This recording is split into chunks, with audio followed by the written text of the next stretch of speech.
Bem-vindos a esta nossa análise aprofundada. Hoje a gente vai mergulhar num tema que, olha, está redesenhando fronteiras e modelos de negócio. Agenda ESG, Ambiental, Social e de Governança. Ela deixou de ser assim, só um diferencial, né? Ou uma questão de imagem. Virou um elemento central, quase uma condição para entrar no jogo do comércio global. E o nosso foco aqui vai ser entender como isso impacta, na real, as exportações brasileiras. Porque o Brasil, sendo esse peso pesado em commodities, está bem no olho desse furacão, né? Enfrentando desafios enormes, mas talvez encontrando também algumas oportunidades aí pelo caminho. Para guiar nossa conversa, a gente está dando uma olhada em trechos de um estudo bem importante chamado ESG, Sustentabilidade e Exportações Brasileiras.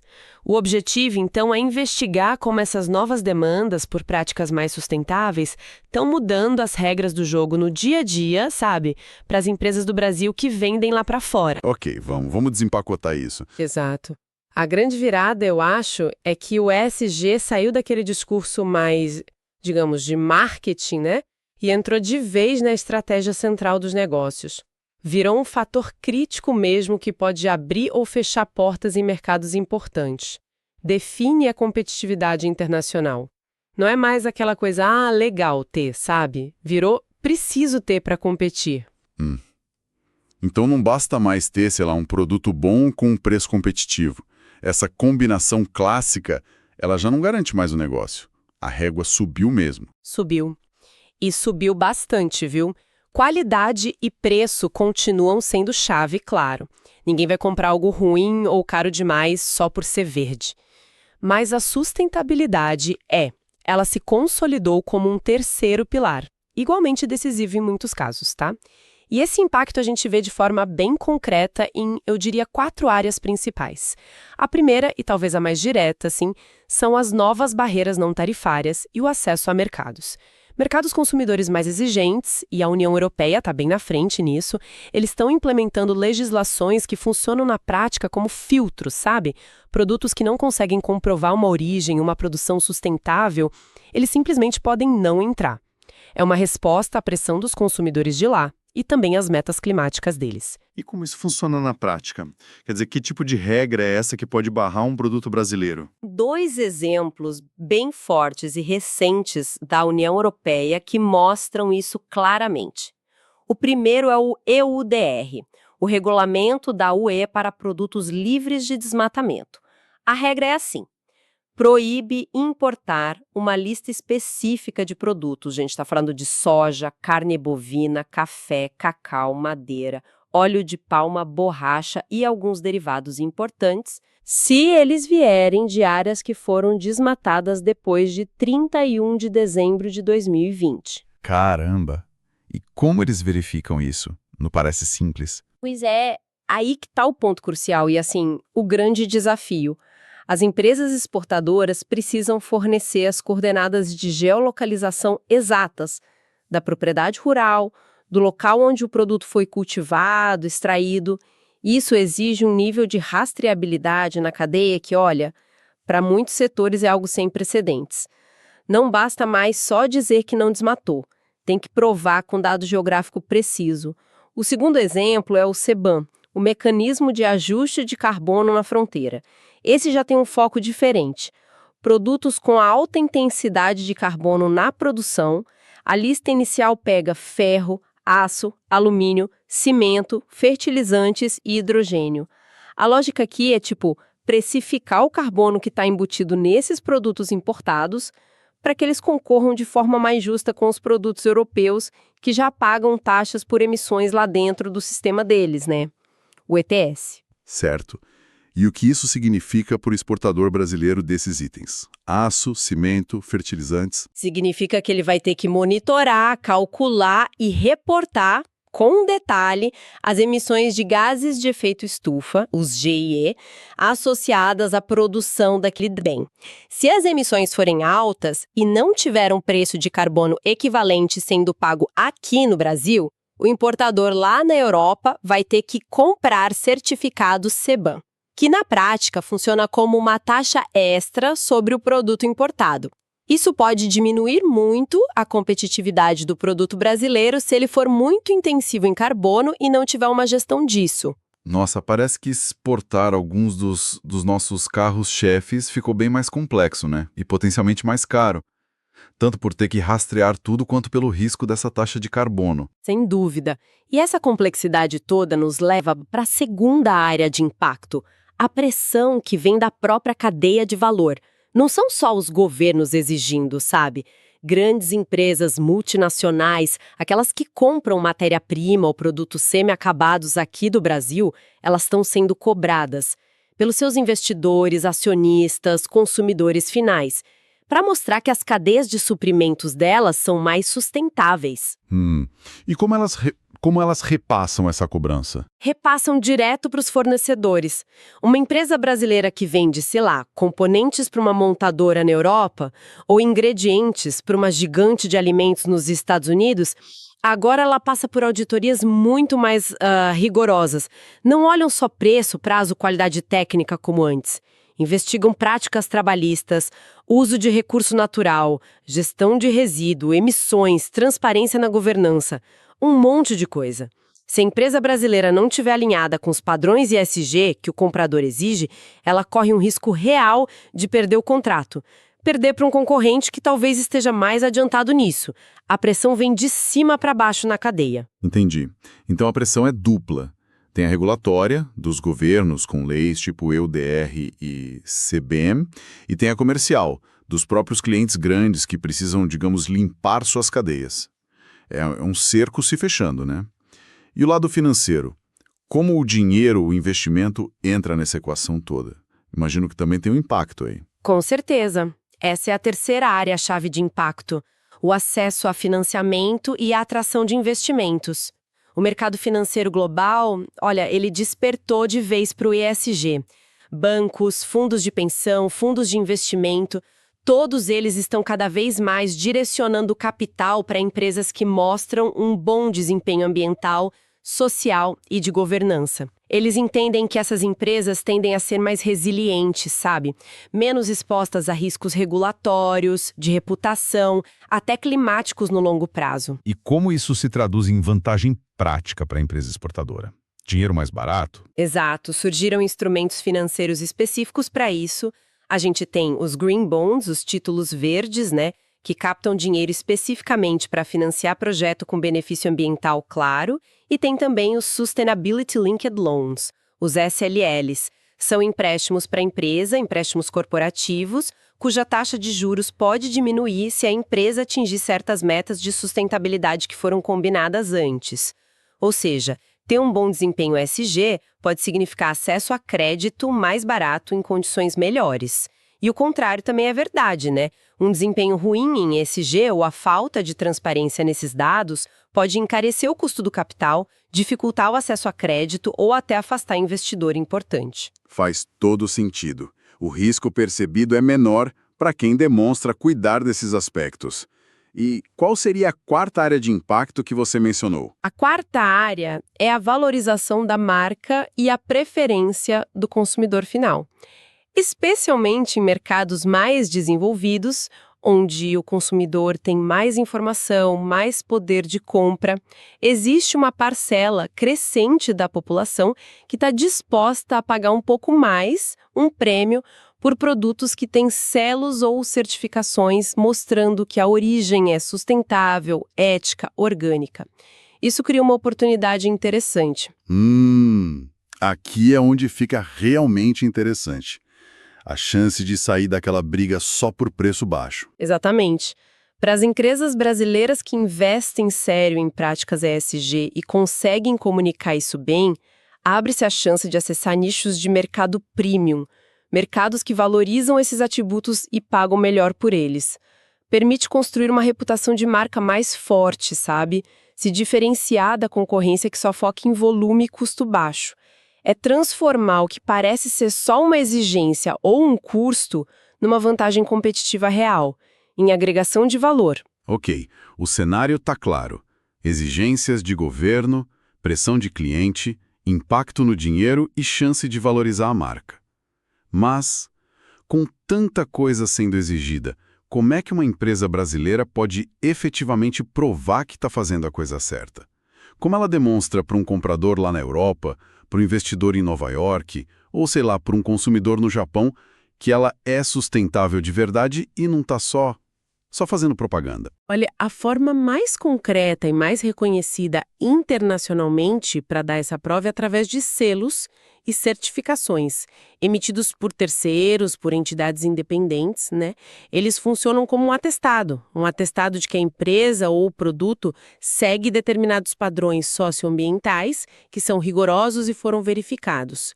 E a escolha de qual selo buscar é super estratégica, porque tem muitos, cada um com o seu foco, o seu reconhecimento em mercados específicos. Você poderia dar alguns exemplos desses selos? Aqueles que são mais relevantes para os nossos exportadores? Claro, só para a gente ter uma ideia da variedade, né? Para o setor de madeira, papel, celulose, por exemplo, o selo do FSC, o Forest Stewardship Council, é quase obrigatório em mercados exigentes, garante o manejo florestal responsável. Para produtos agrícolas, tipo café, cacau, chá, o selo da Rainforest Alliance é muito conhecido. Ele foca em conservar a biodiversidade e em melhores condições de vida para os trabalhadores do campo. Também muito relevante para café, cacau, açúcar, algodão, tem o selo Fair Trade, de comércio justo. Ele garante preços mínimos justos para os produtores e condições de trabalho decentes. Para alimentos que são exportados como orgânicos, aí os selos orgânicos, como o do SDA americano ou da União Europeia, são essenciais. Eles atestam a produção sem agrotóxico sintético, sem OGM. No agro em geral, especialmente fruta, vegetal, o Global GAP é um padrão bem importante. Foca em boas práticas agrícolas, segurança do alimento, rastreabilidade. E tem também certificações mais holísticas, que olham a empresa como um todo, tipo a certificação B Corp, que avalia o desempenho social e ambiental geral da companhia e o compromisso dela com o propósito além do lucro. Uau, são muitos selos mesmo, com focos bem diferentes, né? A escolha de qual buscar parece uma decisão complexa. Depende muito do produto, do mercado que você quer atingir, da estratégia da empresa. Não deve ser fácil nem barato conseguir e manter isso tudo. Exatamente, é uma decisão estratégica e é importante entender que pegar o selo não é o objetivo final, sabe? É mais a consequência de um processo bem mais profundo de adequação, de transformação interna. Não é só preencher papel ou passar numa auditoria uma vez. A gente está falando de uma mudança que pode mexer com a cultura, com os processos, com a operação toda da empresa. E como as empresas podem se organizar para essa adequação? Quais seriam os passos práticos para botar a mão na massa? Bom, a gente pode pensar em algumas etapas-chave, né? Primeiro, é fundamental fazer um diagnóstico interno sério, o que a gente chama de análise de materialidade. Isso significa identificar, com base no seu setor, na sua geografia, no que seus stakeholders esperam, clientes, investidores, funcionários, comunidades, quais são as questões ESG mais relevantes e de maior impacto para aquele negócio específico. Por exemplo, para uma empresa do agro, uso da terra, gestão da água, biodiversidade provavelmente vão ser temas materiais críticos. Para uma indústria têxtil, talvez condições de trabalho na cadeia, uso de químicos sejam mais críticos. Entender onde focar o esforço é o primeiro passo. Certo. Primeiro identificar os pontos mais críticos para o seu próprio negócio. E depois, qual o próximo passo? Depois, vem a necessidade de implementar sistemas de rastreabilidade que sejam robustos, como a gente viu com o exemplo do EUDR lá da Europa, né? A capacidade de rastrear o produto desde a origem virou indispensável para alguns setores. Isso muitas vezes exige investir em tecnologia, software para gerenciar a cadeia, talvez até usar blockchain para garantir a segurança, a imutabilidade do dado, monitoramento por satélite para provar que não teve desmatamento. É um desafio técnico e financeiro considerável, viu? Especialmente para os elos menores da cadeia, para os pequenos produtores. Me imagino. E essa rastreabilidade depende muito dos fornecedores também, né? Exatamente. Por isso, o terceiro passo essencial é o engajamento da cadeia de fornecedores. Uma empresa exportadora raramente consegue fazer essa transição sozinha. Ela precisa trabalhar junto com seus fornecedores, que muitas vezes são pequenos, médios produtores, oferecendo capacitação, apoio técnico, fazendo auditoria e, em alguns casos, até criando programa de fomento para ajudar eles a adotar práticas mais sustentáveis e a gerar os dados que são necessários para a rastreabilidade. É um esforço colaborativo mesmo. Ok, então mapeou os riscos, implementou a rastreabilidade, engajou os fornecedores, aí sim que entram as certificações. Isso. Com base naquele diagnóstico de materialidade e no que os mercados-alvo exigem, aí a empresa pode buscar as certificações estratégicas. Aquelas que fazem mais sentido para o negócio dela e que são valorizadas pelos clientes. E o próprio processo de se preparar para conseguir uma certificação já pode ser muito útil para organizar a casa, implementar melhores práticas, melhores processos internos. E como comunicar tudo isso de um jeito que convença, que seja crível? Esse é o quinto ponto: gestão de dados e relatórios transparentes. A era do greenwashing, sabe aquela maquiagem verde, a propaganda ambiental meio vaga, sem dado concreto para comprovar? Essa era está acabando. Os mercados exigem transparência e dado robusto. As empresas precisam coletar informação quantitativa, qualitativa, sobre o desempenho ESG delas, consumo de água, emissão de carbono, percentual de mulher em liderança, investimento social, enfim.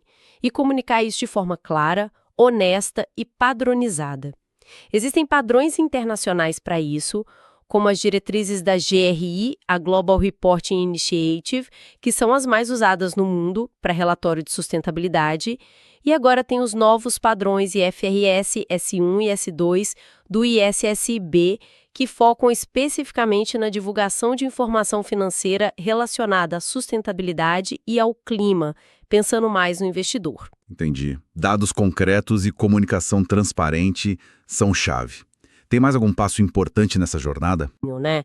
Existem entidades aqui no Brasil, como a Apex Brasil, a Agência Brasileira de Promoção de Exportações e Investimentos, e a CNI, a Confederação Nacional da Indústria, além das associações de cada setor, que oferecem programas de capacitação, consultoria especializada, informação sobre norma internacional, acesso a mercado.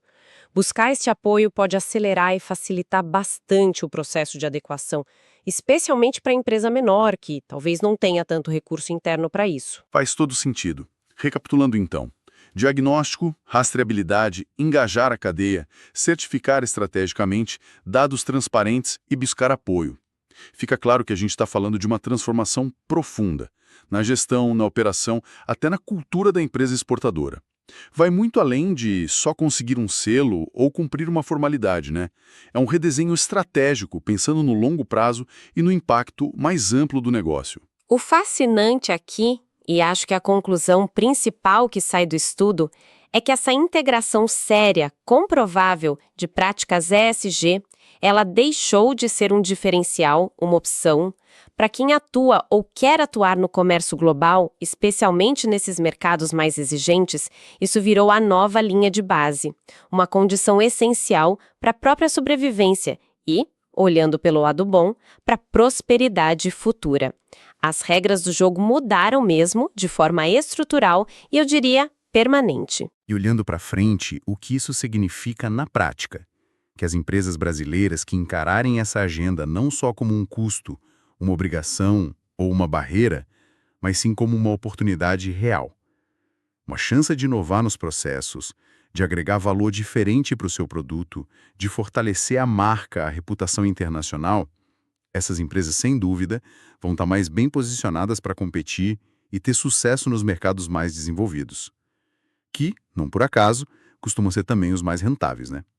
Então, o que tudo isso significa? Que tem um caminho desafiador pela frente, claro, com investimento para fazer, complexidade para gerenciar, mas também um caminho potencialmente muito promissor para quem souber navegar essa transformação de forma estratégica. Exato.